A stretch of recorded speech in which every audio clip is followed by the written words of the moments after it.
আসসালামু আলাইকুম রহমতুল্লাহ। এখন আমি আছি দিনাজপুর কালীতলা বাস স্ট্যান্ডে। তো কেমন আছেন সবাই? আশা করছি সবাই ভালো আছেন, আমিও ভালো আছি আলহামদুলিল্লাহ। আমি আহমেদ শফি আবারও আপনাদের মাঝে চলে এসেছি নতুন আরও একটি ব্লগ ভিডিও নিয়ে। আজকের ভিডিওতে থাকছে হানিফ এন্টারপ্রাইজের ভলভো B9R বাসে করে দিনাজপুর থেকে ঢাকা ভ্রমণের বিস্তারিত ইতিবৃত্ত। দিনাজপুর রুটের সর্বসেরা এসআর হুন্দাই এবং নাবিল পরিবহনকে বাদ দিয়ে আমি কেনই বা হানিফ এন্টারপ্রাইজের ভলভোতে ভ্রমণ করেছিলাম তা বিস্তারিত ক্লিয়ার করব আজকের এই ভিডিওতে। ওভারঅল হানিফ এন্টারপ্রাইজের বলবো B9R বাসে আমার জার্নি এক্সপিরিয়েন্স কেমন ছিল, দিনাজপুর থেকে ঢাকা পর্যন্ত আসতে কতক্ষণ টাইম লেগেছিল, তাদের সার্ভিস কেমন পেয়েছি, এসব কিছুই বিস্তারিত থাকছে মূল ভিডিওতে। তো আর দেরি না করে চলুন মূল পর্বে ফিরে যাওয়া যাক। আশা করছি আপনাদের কাছে ভিডিওটি অনেক বেশি ভালো লাগবে।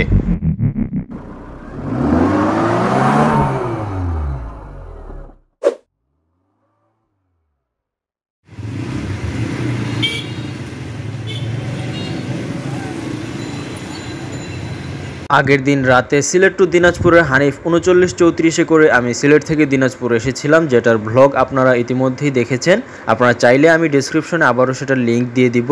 3934 আমাকে সকাল 9:30টায় দিনাজপুর কালীতলা বাস স্ট্যান্ডে নামিয়ে দিয়েছিল। তো আমার আগে থেকে ইচ্ছা ছিল যে এবার এসআরের হুন্দাই অথবা নাবিলের স্কেনিয়া ট্রাই করব, কিন্তু কালীতলা বাস স্ট্যান্ডে নামতেই আমি দেখি যে হানিফ এন্টারপ্রাইজের ভলভো 150368 নাম্বার গাড়িটি দাঁড়িয়ে আছে। তো এই গাড়িটির চালক এবং গাড়িটির কন্ডিশন সম্পর্কে আমি জানতাম যে গাড়িটি বেশ ভালো। সো যেহেতু ওই দিন বৃষ্টিও ছিল, সবকিছু মিলিয়ে আসলে আমি আর এসআর কিংবা নাবিলের স্ক্যানিয়ার দিকে যাইতে সাহস করি নাই, কারণ বৃষ্টিতে ভলভোর উপরে কিচ্ছু নাই বাংলাদেশে, আমরা সকলেই জানি। তাই আর 7-5 না ভেবে আমি সরাসরি চলে যাই হানিফ এন্টারপ্রাইজের কাউন্টারে গিয়ে জানতে পারি যে হানিফ এন্টারপ্রাইজের ভলভো বাসের টিকিটে 200 টাকা করে ডিসকাউন্ট চলতেছে। রেগুলার ভাড়া 1500 টাকা করে জনপ্রতি হলেও ওই দিন ভাড়া ছিল 1300 টাকা। আমি সাথে সাথেই সেই সুযোগটা লুফে নিই এবং সকালবেলায় টিকিট করে ফেলি।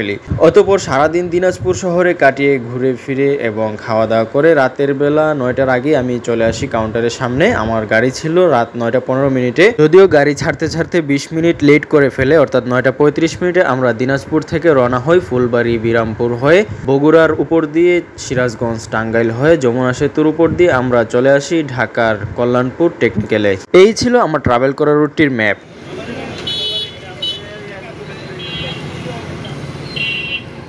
এখন ঘড়িতে বাজতেছে রাত 9:25 আর অল্প কিছুক্ষণের মধ্যে আমাদের গাড়িটি ছেড়ে দিবে। আমি এখন গাড়িতে উঠে যাচ্ছি। আমাদের গাড়িটি হচ্ছে হানিফ এন্টারপ্রাইজের বিশ্ববিখ্যাত brand Volvo B9R multi axle bus. Hanif এন্টারপ্রাইজের প্রতিটি ভলভো বাসে 33টি করে সিট রয়েছে, তবে কিছু কিছু আপডেটেড বাসে 34টি সিটও রয়েছে, তবে ম্যাক্সিমাম বাসেই 33টি সিট, 11টি রো রয়েছে এবং লাস্ট রোতেও 3টি সিট। যেগুলোতে 34টি সিট সেগুলো লাস্ট রোতে 4টি করে সিট। তো এই ছিল হানিফ এন্টারপ্রাইজের ভলভো B9R বাসের ইন্টেরিয়র, যেটাকে রাজকীয় একটা ইন্টেরিয়র বলা যায়। আপনি হানিফ এন্টারপ্রাইজের এই ভলভো বাসের ভিতরে উঠলে রাজকীয় একটা ভাইব পাবেন, নিজেকে রাজা বাদশাহী মনে হবে এই বাসের ভিতরে উঠলে। হানিফ এন্টারপ্রাইজের এই ভলভো বাসের প্রত্যেকটি সিটে রয়েছে নেক পিলো, যেটা আপনি মাথা রেখে ঘুমালে মনে হবে যে আপনি বাড়িতেই বালিশ নিয়ে ঘুমিয়ে আছেন। তাছাড়া প্রতিটি সিটে রয়েছে লেগ রেস্ট এবং অনেক বেশি লেগ স্পেস। যেহেতু গাড়িটি multi Excel, so leg space বেশি হওয়াটাই স্বাভাবিক। ইতিমধ্যেই গাড়ি ছাড়ার টাইম হয়ে গিয়েছে। আমি এখন আমার আসন গ্রহণ করব। আমার সিট নং ছিল আলফা 2। আমি আমার সিটে বসে গিয়েছি এবং অলরেডি আমাদের গাড়ি দিনাজপুর কালীতলা বাস স্ট্যান্ড হতে ছেড়ে দিয়েছে।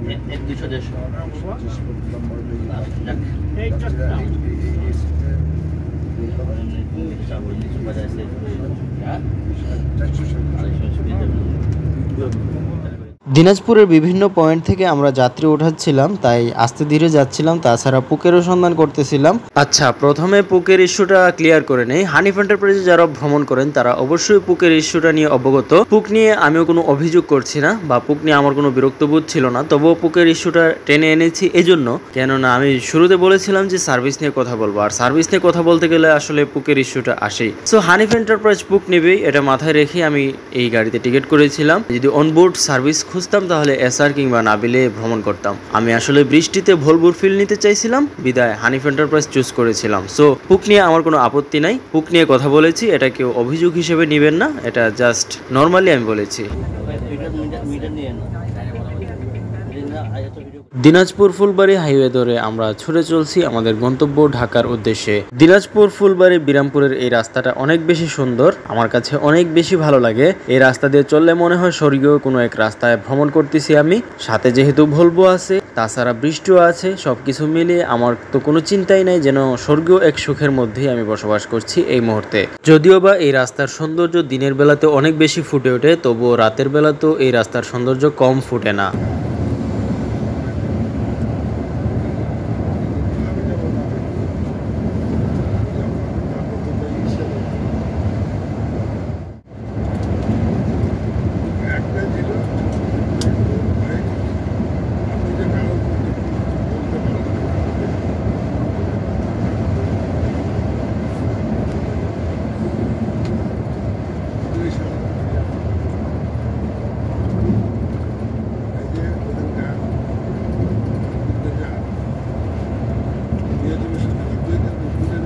ঘড়িতে বাজতেছে রাত 10টা 10 মিনিট। আমরা ইতিমধ্যে 5 বাড়ি পার হয়ে এসেছি। সামনে রয়েছে আমবাড়ি, তারপর ফুলবাড়ি। ফুলবাড়ি পার হয়ে আমরা চলে যাব বিরামপুর হয়ে গোবিন্দগঞ্জের দিকে। গোবিন্দগঞ্জ থেকে আমরা বগুড়া হয়ে আমরা আমাদের গন্তব্য ঢাকার দিকে ছুটে চলবো ইনশাআল্লাহ।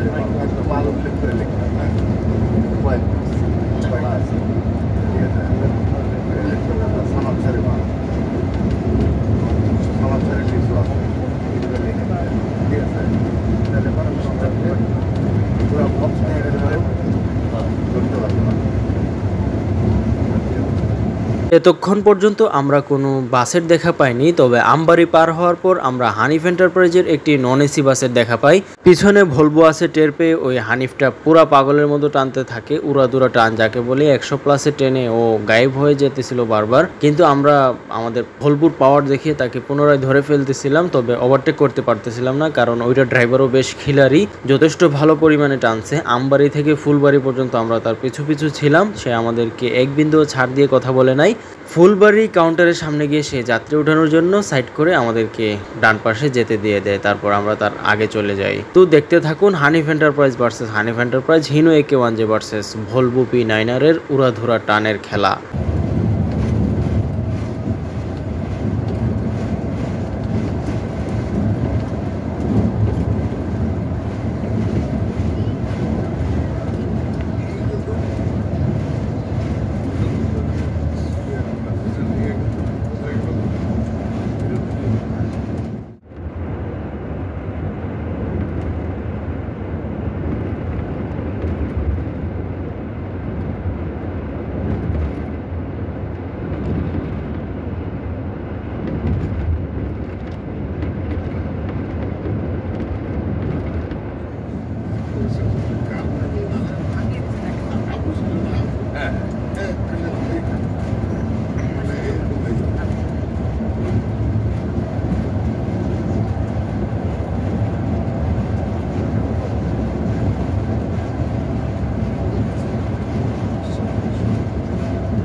কথা বলছিলাম নন এসি এই হানিফের পিছনে পিছনে 100 টানতে টানতে আমরা দেখা পাই আসাদ পরিবহনের একটি বাসে। তো আসাদের ওই বাসটি বেশিক্ষণ হানিফের সামনে দাঁড়াতে পারেনি, হানিফ এন্টারপ্রাইজ ওইটাকে ওভারটেক করে আবারও গায়েব হয়ে গেছিল। অতঃপর আমরাও ওই আসাদ পরিবহনের বাসটাকে ওভারটেক করে ফেলি। তারপর আবারও আমরা হানিফ এন্টারপ্রাইজের পিছনে দৌড়ানো শুরু করি। তো দেখতে থাকুন, আশা করছি ভালো লাগবে।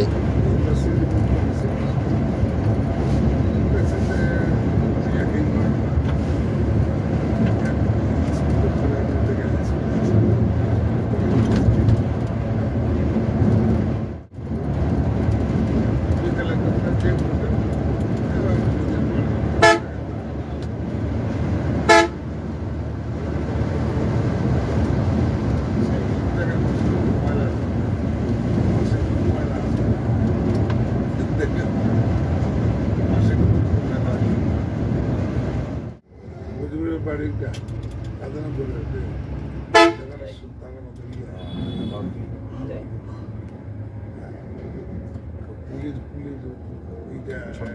পুলিশ ওইটাই যায়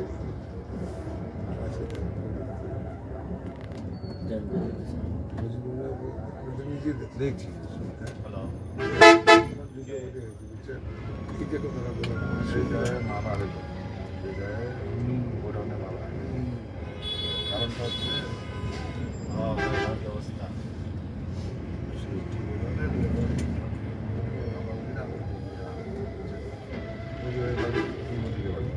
হ্যাঁ রাত 9:35 দিনাজপুর থেকে ছেড়ে এসে আমরা এখন ফুলবাড়ি অতিক্রম করছি রাত 10:30।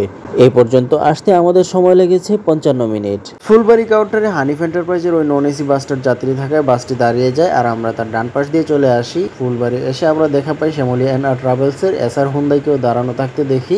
আমরা এখন ছুটে চলছি শ্যামলী এন.আর. ট্রাভেলসের পিছন পিছন বিরামপুর গোবিন্দগঞ্জের দিকে।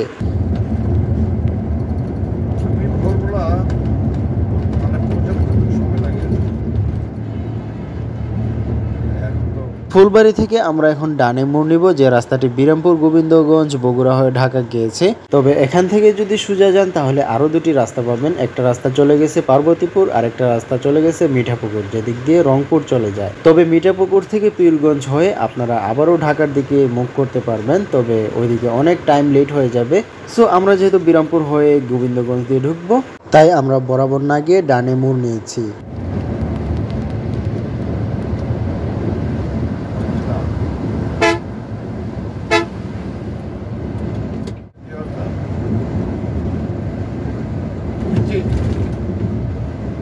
ফুলবাড়ি পার হয়ে আমরা যখন বিরামপুরের দিকে ছুটে চলছিলাম, তখন ফুলবাড়িতে দাঁড়ানো অবস্থায় দেখে আসা এসআর ট্রাভেলসের হুন্দাই বাসটি কোত্থেকে যেন উড়ে এসে জাস্ট আমাদেরকে ওভারটেক করে হারিয়ে যায়।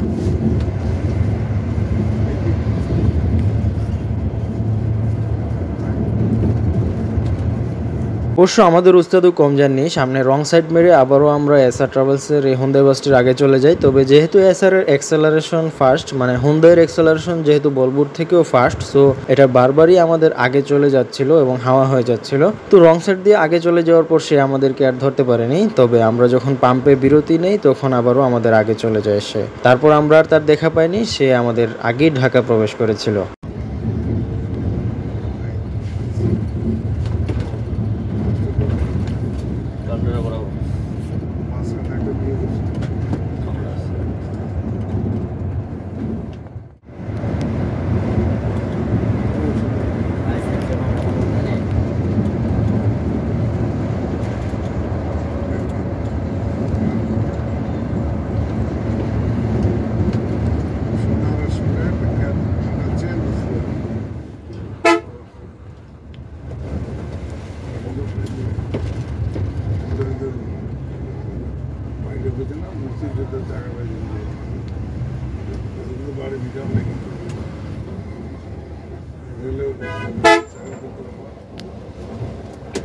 তো রং সাইড দিয়ে আমরা এসআর ট্রাভেলসের হুন্দাই বাসটির আগে চলে আসলো। সে আমাদের বাম্পারে ছিল, পিছনে অনেকক্ষণ ডিপার দিছে, কিন্তু এইখানে এসে আমরা আবারও রং সাইড মেরে অনেকগুলো গাড়িকে পিছনে ফেলে সামনে চলে আসি, যার কারণে সে আর আমাদের বাম্পারেও আসতে পারেনি। তবে আমরা যখন পাম্পে ঢুকি তখন সে আমাদের আগে চলে যায় আর কি।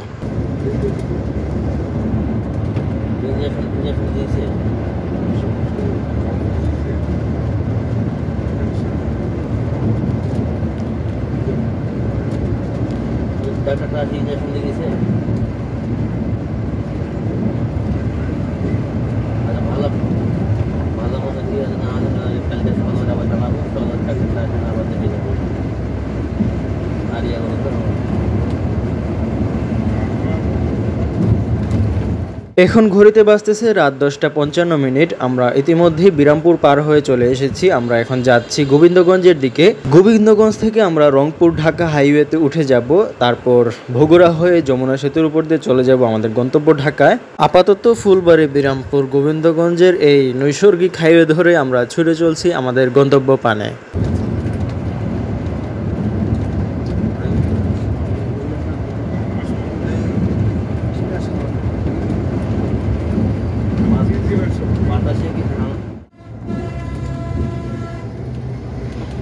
চারারহাট পার হয়ে আমরা MS সাদিয়া ফিলিং স্টেশনে ছোট্ট একটা ব্রেক পাই তেল নেওয়ার জন্য। আমাদের গাড়িটি তেল নেওয়ার জন্য এখানে দাঁড়িয়েছিল, প্লাস আমাদের জন্য হালকা একটু যাত্রা বিরতি ছিল, 5 থেকে 7 মিনিটের মতো ছিলাম ওখানে। আর এর ফাঁকেই বেশ কিছু গাড়ি বের হয়ে যায়, যেগুলো বের হয়েছে মোটামুটি SR হুন্দাই ছাড়া বাকি সবগুলোকেই আমরা পুনরায় ওভারটেক করতে সক্ষম হই। তো সাদিয়া ফিলিং স্টেশন থেকে ছাড়া মাত্রই আমরা বৃষ্টির দেখা পাই। আর ভোলপুর আসল ফিল নিতে চাইলে আসলে বৃষ্টিতে জার্নি করার বিকল্প নেই, সেটাই আমি সেদিন পেয়েছিলাম। চারারহাট পার হয়ে সাদিয়া ফিলিং স্টেশন থেকে বের হয়ে ভরপুর বৃষ্টি পাই এবং ভোলপুর পুরোপুরি সক্ষমতা এনজয় করতে সক্ষম হই। আপনারাও দেখতে থাকুন, আশা করছি আপনাদের কাছেও অনেক বেশি ভালো লাগবে।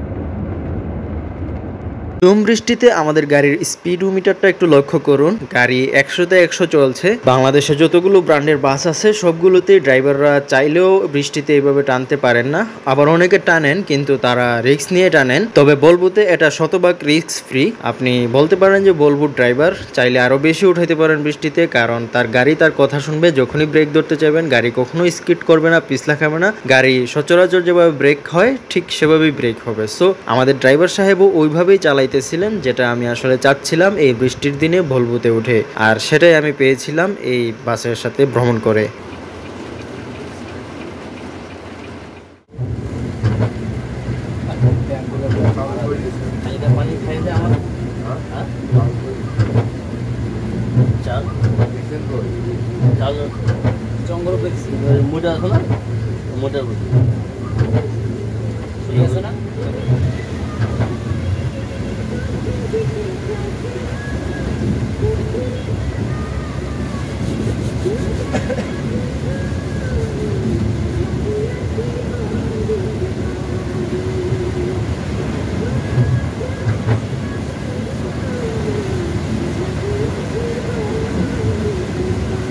জাস্ট একবার চিন্তা করেন যে শতভাগ সেফটি সম্পন্ন বিশ্বসেরা ব্র্যান্ড হানিফের ভলভোতে আপনি বসে আছেন কোনো এক মধ্যরাত্রিতে। গাড়ি চলছে 100-তে 100, সাথে রয়েছে ঝুম বৃষ্টি, প্লাস ড্রাইভারের স্পিকারে বাজছে ক্লাসিক্যাল গান। ভাই কি যে একটা ফিল, আমার নিজের এত বেশি ভালো লাগে এই জিনিসটা। আপনাদের কাছেও হয়তো ভালো লাগে। তো আপনাদের কাছে ভালো লেগে থাকলে অবশ্যই কমেন্টে জানাবেন। আমি বেশি বেশি আপনাদেরকে এই টাইপের ভিডিও দেখানোর চেষ্টা করব। প্লাস আপনাদেরও যদি এরকম কোনো স্মৃতি থাকে অবশ্যই আমাদের সাথে শেয়ার করবেন। আমার যেমন নিজের ট্যুর দিয়ে মানুষকে দেখাতে ভালো লাগে, তেমনি আপনাদের ট্যুরও আমি দেখতে পছন্দ করি, বা আপনাদের করা ব্লগ বা আপনাদের করা ভিডিওগুলো আমার কাছে অনেক বেশি ভালো লাগে। সো আমি চাইবো আপনারাও এই টাইপের ভিডিওগুলো আমাদেরকে দেখান, আমরাও দেখি। আমরা যেমন ট্যুর দিয়ে মজা পাই তেমন ভিডিও দেখেও অনেক সময় ফিল নিতে পারি বাসায় বসে থেকে, যখন কোনো ট্যুর দিতে পারি না তখন।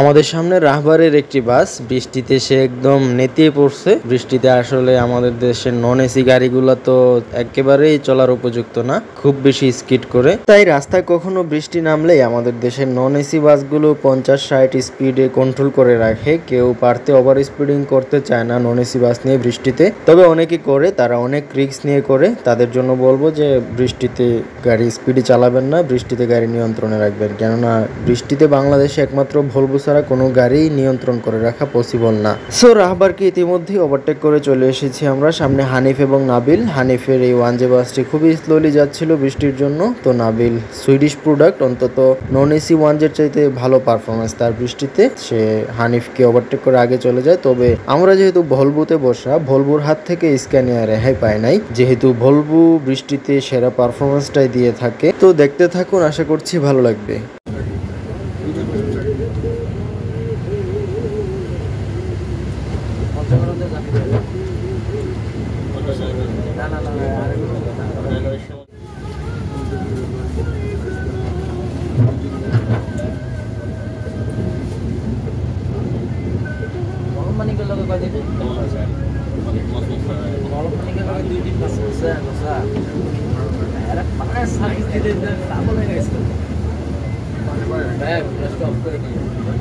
কি বলে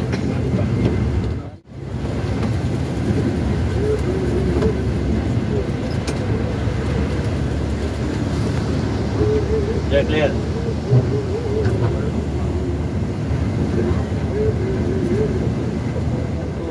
ওর বয়সে তো বেশি করে ওর বয়স 500 টাকা লাগা আপলোড এতে বেশি লাগে।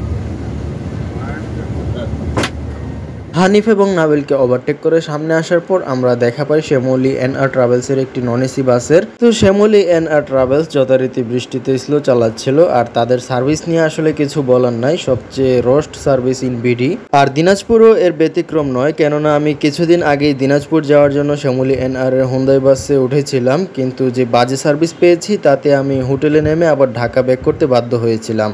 তো ঢাকা টু দিনাজপুর রুটে বেশ কিছু বিজনেস ক্লাস এসি বাস রয়েছে, তোর মধ্যে আমার সাজেশন থাকবে এসআর ট্রাভেলসের হুন্দাই বাস। সবার আগে আপনি এসআর ট্রাভেলসের হুন্দাই ট্রাই করতে পারেন যদি সার্ভিস এবং সব কিছু মিলিয়ে ওভারঅল ভালো একটি জার্নি চান তাহলে। আর যদি এসআর ট্রাভেলসের হুন্দাই না চান বা না পান, তাহলে রয়েছে নাবিলের স্ক্যানিয়া, আর তারপরে থাকবে হানিফের ভলভো। আর এরপরে আসলে যদি কোনো কিছু না পান, একদম যখন আপনার কোনো হাতে অপশন থাকবে না, তখন আপনি শ্যামলীতে বাধ্য হয়ে উঠতে পারেন, তবুও ভালো সার্ভিস পাবেন কিনা এর কোনো গ্যারান্টি নাই।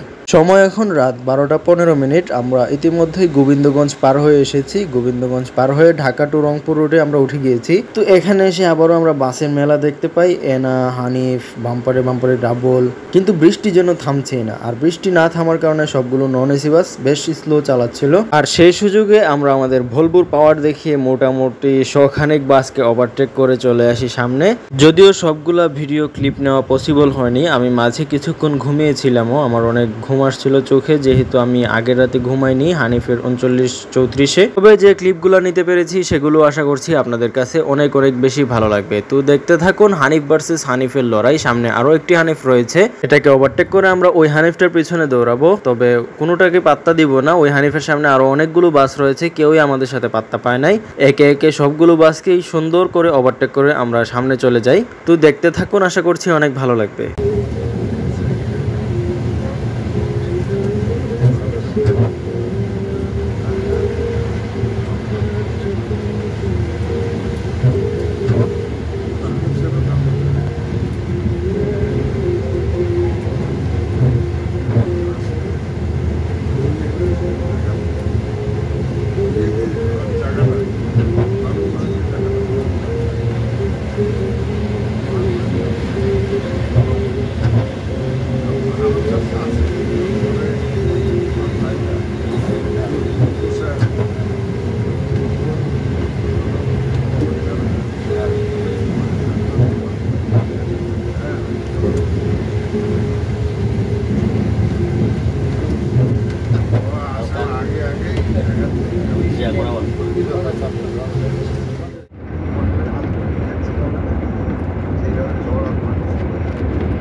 স্পিডোমিটার চলাকালীন কান পেতে সাউন্ডটা শোনার চেষ্টা করলে আপনারা শুনতে পাবেন যে গাড়ি যখন 100-তে টাচ করতেছিল তখন একটা সিগন্যাল দিচ্ছিল, কেননা আমাদের গাড়িটি 100-তে লক করা।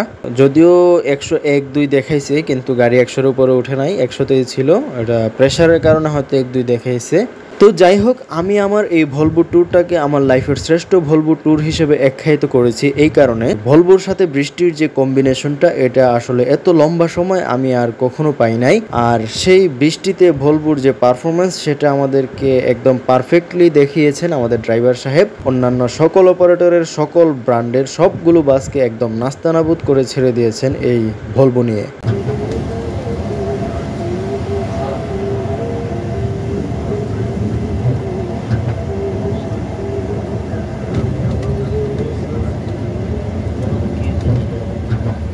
হানিফের ওই নন এসি বাসটা বেশ ভালোই টানতেছিল বৃষ্টিতে, যদিও এভাবে টানাটা উচিত না নন এসি বাসের, তারপরও সে ভালোই 70-80 ধরে উড়াচ্ছিল গাড়িটাকে। তো এভাবে টানা আসলে ঠিক না, যে কোনো সময় গাড়ি স্কিড করতে পারে, পিছলে খেয়ে যেতে পারে। যাই হোক, ড্রাইভার যদি নিজে সেই রিস্ক নিয়ে চালাইতে পারেন তাহলে তো ভালো। তবুও এটা ভালো বলবো না, এটাকে কোনোভাবেই ভালো আখ্যায়িত করা যায় না। এটা খুব একটা ভালো কাজ না যে বৃষ্টিতে নন এসি গাড়ি নিয়ে, যেটার ব্রেকিং নিয়ে রয়েছে হাজারো প্রশ্ন, সেটা নিয়ে এভাবে চালানোটা আসলে উচিত না। তো যাই হোক, আমরা এই হানিফের পিছন অনেকক্ষণ চলতে আমরা এই হানিফটাকে ওভারটেক করে ফেলি। হানিফের এই নর্থ বেঙ্গলে অনেকগুলো রুট, তো অনেকগুলো বাস এই রুটে। তো নর্থ বেঙ্গল যেহেতু আমার বাড়ি না, আমার বাড়ি যেহেতু সিলেটের ওইদিকে, সো আমি নর্থের গাড়িগুলো কোনটা কেমন বা কি গাড়ি চলে, মানে ওই রকম আমার ধারণা নেই। মোটামুটি এসি সেকশন নিয়ে মোটামুটি ধারণা আছে, কিন্তু নন এসি সেকশন নিয়ে ওইভাবে ঢালাও কোনো ধারণা আমার মধ্যে নেই, যার কারণে আমি সামনের এই বাসটা কোন রুটের বা এটার রেজিস্ট্রেশন কত কোনো কিছুই বলতে পারতেছি না। জাস্ট এটা হানিফ এন্টারপ্রাইজের নামে চলতেছে, দ্যাটস ইট, এতটুকুই জানি। তবে যদি আমার ধারণা থাকতো তাহলে আপনাদেরকেও ধারণা দেওয়ার চেষ্টা করতাম, কিন্তু যেহেতু আমার ধারণা নেই নর্থের গাড়িগুলো নিয়ে, নর্থের শুধু হানিফ না, নর্থের অন্যান্য ব্যানার নিয়েও আমার তেমন একটা ধারণা নেই, যেহেতু আমি ওই দিকের মানুষ না। তারপরেও মোটামুটি আছে এসি সেকশন নিয়ে, নন এসি নিয়ে এতটা ধারণা রাখি না। তো যাই হোক, ইতিমধ্যে আমরা হানিফকে ওভারটেক করে চলে এসেছি, সামনে আমাদের রিমি। তো দেখতে থাকুন।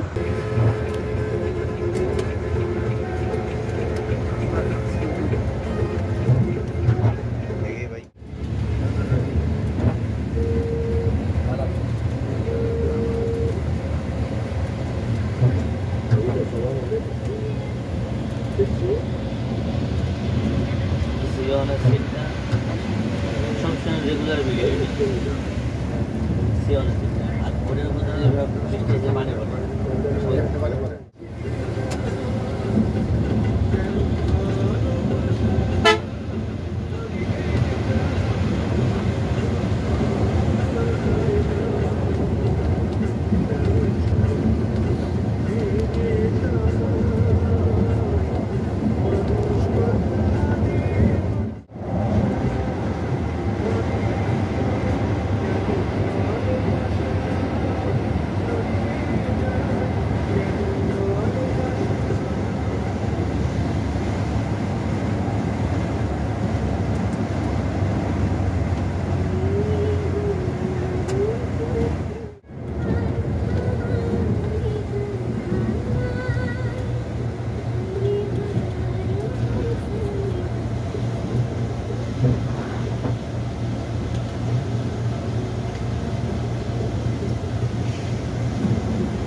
ঘড়িতে তখন রাত 1:30। আমরা গোবিন্দগঞ্জ দিয়ে ঢাকা রংপুর হাইওয়ে ধরে মুকামতলা বগুড়া হয়ে ইতিমধ্যেই চান্দাইকোনা পার হয়ে এসেছি। আমাদের সামনে একটি সেমি লোকাল অপারেটর, হয়তো চিনি না, আমি আগে কখনো দেখিনি, রিশা তার নাম। এটার পিছনে আমরা আপাতত দৌড়াচ্ছি, আর কিছুক্ষণের মধ্যে আমরা হোটেলে ঢুকবো।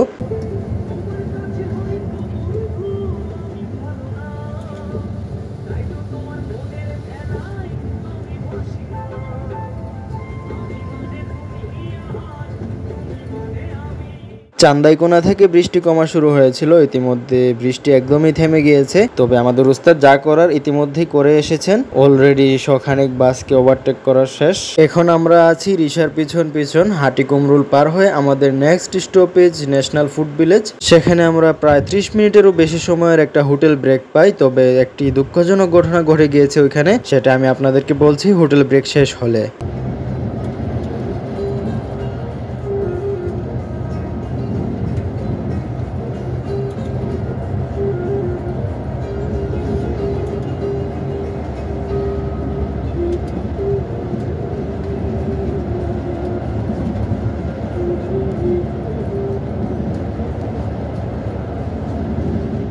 এই রিক্সা গাড়িটা লোকাল নাকি সেমি লোকাল তা আমি সঠিক জানি না, তবে এতক্ষণ বেশ ভালো চালিয়ে এসেছে, 100+ চালিয়ে এসেছে। আমরা 100-তে টেনে এসেছি ওর পিছন পিছন, তবে ওকে ওভারটেক করতে পারিনি। ফাইনালি ওকে আমরা অ্যাক্সেলারেশনের খেলা দেখিয়ে ওভারটেক করতে সক্ষম হই। সামনে আরও একটি গাড়ির দেখা পাই, এটাতে মায়ামি লেখা। এটা কি রিজার্ভ নাকি এই রুট এই দিকেরই কোনো গাড়ি, আমি আসলে ঠিক জানি না। এই গাড়িটাও দেখলাম হেভি দৌড়ে। আমরা ডান পাশ দিয়ে তাকে পাশ কাটিয়ে চলে যাচ্ছিলাম, তো সামনে আমাদের একটি স্লো বাস ছিল, কিন্তু সে আমাদেরকে ছাড়ে নাই, সে টান ধরে রেখেছে এবং সে আগে চলে গেছে। অবশ্য তাকেও আমরা ওভারটেক করে ফেলি একটু পরেই।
রাত বাজে 1:45। আমরা ইতিমধ্যে হাটিকুমরুল পার হয়ে চলে এসেছি। এখন আমরা ন্যাশনাল ফুড ভিলেজে ঢুকে যাব। তো দিনাজপুর থেকে এই পর্যন্ত আসতে আমাদের সময় লেগেছে 4 ঘন্টা 10 মিনিট। তো আমাদের গাড়ি ইতিমধ্যে হোটেলে এসে পার্ক করে ফেলেছে। আমরা গাড়ি পার্ক করে সবাই চলে যাই খাওয়া দাওয়া করার জন্য। যদিও আমি তেমন কিছু খাইনি, হালকা পাতলা কিছু নাস্তা করে আবারও চলে আসি বাস দেখার জন্য। এখানে বেশ অনেকক্ষণ দাঁড়িয়ে থাকতে হয়েছিল, কেননা বিজনেস ক্লাস বাসের যাত্রী বেশিরভাগ উইমেন ছিল, যার কারণে তারা অনেক লেট করে ফেলেছিলেন আসতে আসতে। তারা যখন সবাই চলে আসলেন, গাড়ির যাত্রী চেক করা শেষ হলো, তখন আমাদের ড্রাইভার সাহেবও এসে গাড়িতে উঠলেন। তো আমি যেটা আগে বলছিলাম যে আমাদের সাথে এখানে একটা দুঃখজনক ঘটনা ঘটে যায়, সেটা কি আমি এখন বলছি। সেটা হচ্ছে যে আমাদের ড্রাইভার সাহেব হোটেল বিরতি শেষে যখন গাড়িতে এসে উঠেন, তখন দেখেন যে ওনার পার্টস পাতি, মোবাইল টোবাইল, টাকা পয়সা কোনো কিচ্ছুই নাই। কোম্পানির 20,000 টাকা ছিল, প্লাস ওনার কিছু টাকা ছিল, সবকিছু নিয়েই গাড়ির হেল্পার উধাও হয়ে গিয়েছে, যেটা আমাদের সাথে উনি শেয়ার করেন এবং টাকা পয়সা খুঁজতে থাকেন। ওনার মানি ব্যাগে ওনার আইডি কার্ড ছিল, ওনার ড্রাইভিং লাইসেন্স ছিল, আরো বেশ কিছু কাগজপত্র ছিল। সবকিছু নিয়ে এই গাড়ির হেল্পার পালিয়ে যায়। তো হেল্পারটা নতুন ছিল, এই গাড়ির ফিক্সড যে হেল্পার, সেই হেল্পার ওই দিন ছিল না। এই হেল্পার নতুন থাকার কারণে ওকে ধরতেও একটু কষ্টসাধ্য ছিল। তারপরও সজল ভাই কিছুক্ষণ এখানে দাঁড়িয়ে থেকে কোম্পানির ম্যানেজমেন্টের সাথে যোগাযোগ করে ওর আইডি কার্ড ম্যানেজ করছিলেন এবং তার নামে জিডিও করেছিলেন হয়তো পরবর্তীতে। সো এখানে বেশ অনেকটা টাইম লেট হয়ে যায় এই দুঃখজনক ঘটনার জন্য, যার কারণে আমাদের গাড়ি ছাড়তে বেশ লেট হয়। তারপর আমাদের ড্রাইভার সাহেবের মনও খারাপ হয়ে যায়, যার কারণে উনি হোটেল থেকে বের হয়ে অনেকক্ষণ পর্যন্ত স্লো চালাচ্ছিলেন। তবে বেশ কিছুক্ষণ পর উনি আবারও শুরু করেন ওনার টিপিক্যাল ড্রাইভিং। তো দেখতে থাকুন, আশা করছি ভালো লাগবে।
এইখানে এসে আমরা দেখি যে নিচ দিয়ে যারা যাচ্ছিল তাদেরকে পুলিশ আটকায় রাখছে, তো আমরা চালাকি করে আবার ডান পাশে উঠে যাই, যার কারণে অনেকটা টাইম আমাদের বেঁচে যায়। তো আমরা আবারও ডান পাশ দিয়ে টান শুরু করি, তারপর আমি কিছুক্ষণ ঘুমিয়ে যাই। তারপর যমুনা সেতুর কাছাকাছি এসে আমার ঘুম ভাঙে। যমুনা সেতুতে গাড়ি ওঠার পর আমি আবারও ঘুমিয়ে যাই একদম সকাল পর্যন্ত। আসলে ভলভোর মতো এরকম বিলাসবহুল একটা বাসে উঠে যদি আপনি না ঘুমান তাহলে আপনার পয়সা উসুল হবে না আসলে, যার কারণে আমি সেই চিন্তা করেই ঘুমাই। সেই চিন্তা না, আসলে শুধু শরীরটা অনেক ক্লান্ত ছিল। গতকালকে আমি নন এসি বাস দিয়ে সিলেট থেকে দিনাজপুর পর্যন্ত আসছি, যার কারণে অটোমেটিক্যালি চোখ বন্ধ হয়ে আসতেছিল। তো এখন আমরা আছি যমুনা সেতুর উপরে। যমুনা সেতুর টোল প্লাজা টোল পরিশোধ করে আমরা এখন রওনা করছি আমাদের গন্তব্য ঢাকার উদ্দেশ্যে।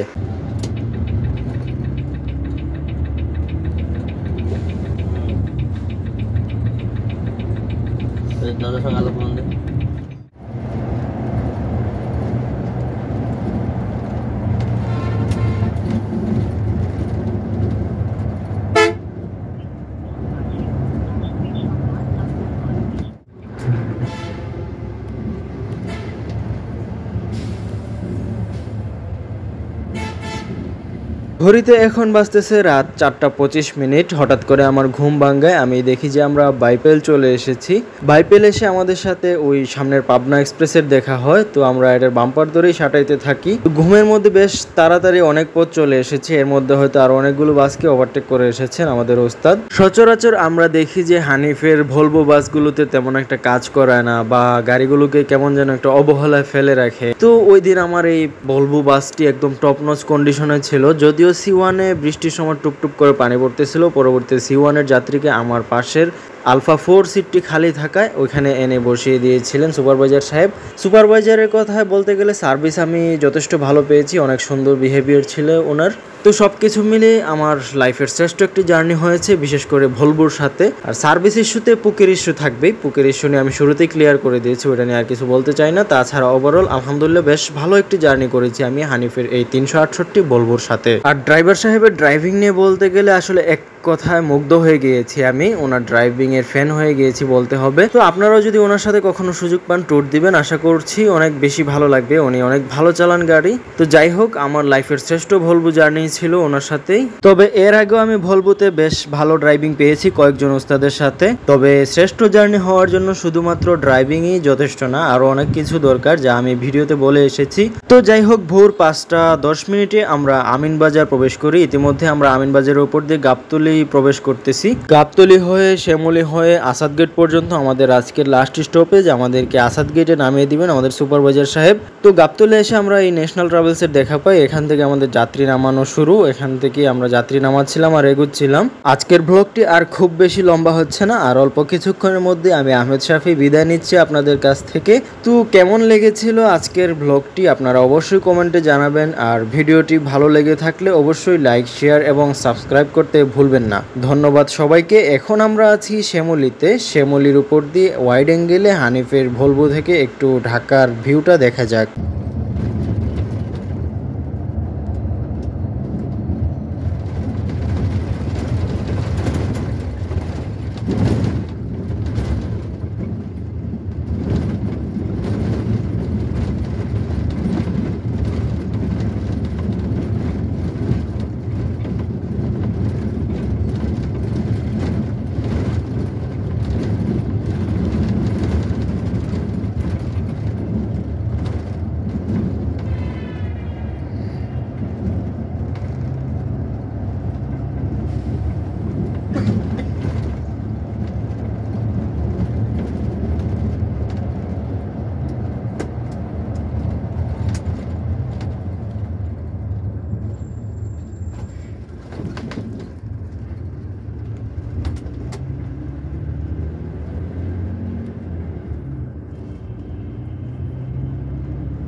সো আমরা চলে এসেছি আসাদ গেটে। ইতিমধ্যে আমরা বাস থেকে নেমে গিয়েছি। বাসের প্রত্যেকটা যাত্রী সজল ভাইয়ের জন্য দুঃখ প্রকাশ করছিলেন নামার সময় এবং ওনাকে সান্ত্বনা দিয়ে আমরা সবাই নেমে যাই বাস থেকে।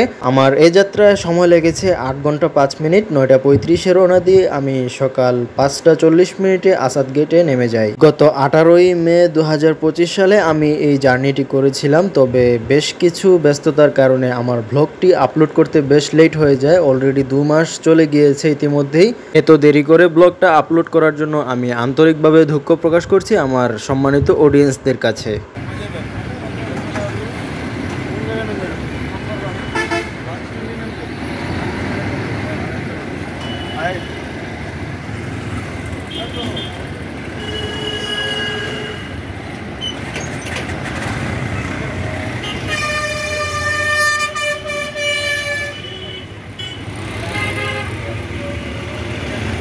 তো আমি আহমেদ শাফি আজ এখানে বিদায় নিচ্ছি। সবাই ভালো থাকবেন, সুস্থ থাকবেন। আবার দেখা হবে নতুন কোনো ভিডিওতে। আল্লাহ হাফেজ।